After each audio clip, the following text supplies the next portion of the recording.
Voyons à présent la renaissance d'un ancien moulin à Falais, en province de Liège. Des amoureux de vieilles pierres veulent remettre en valeur ce patrimoine local. Et pour ce faire, ils relancent une huilerie artisanale. Production d'huile de colza dans un premier temps, d'huile de noix aussi pour les particuliers. À Falais, Marc Mélon. Le moment est historique. Après 116 ans d'inactivité, voici les toutes premières gouttes d'huile de colza au moulin du Stuerdu à Falais.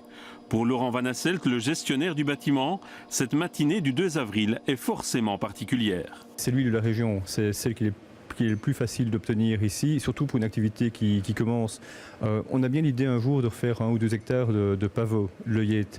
Mais avant de commencer à mettre en culture tout ça, on essaie d'abord avec de l'huile de colza. Si ça fonctionne, on pourrait imaginer d'autres cultures.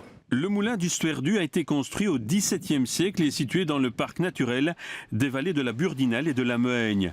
Le mot Stuerd signifie en wallon tendre, pressé. C'est un lieu chargé d'histoire qui a failli être démoli. Ce moulin a fonctionné jusque dans les années 1850-1870 et puis il est resté à l'abandon.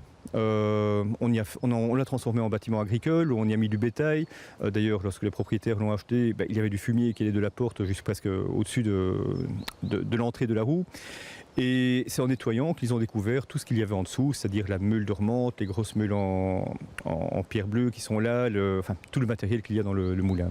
Laurent Van Asselt a beaucoup de projets en tête pour améliorer le site. Tout le bief pourrait être remis en état parce qu'avec le temps, il se dégrade. Le fait de remettre une roue, pourquoi pas, ça donne un cachet au moulin et on retrouve le goût d'avant, je veux dire, avec ça. La toiture pourrait être refaite aussi. C'est une toiture qui était mise pour sauver le moulin. Elle a été très utile, mais remettre une toiture plus cohérente avec le bâtiment serait quand même une meilleure chose.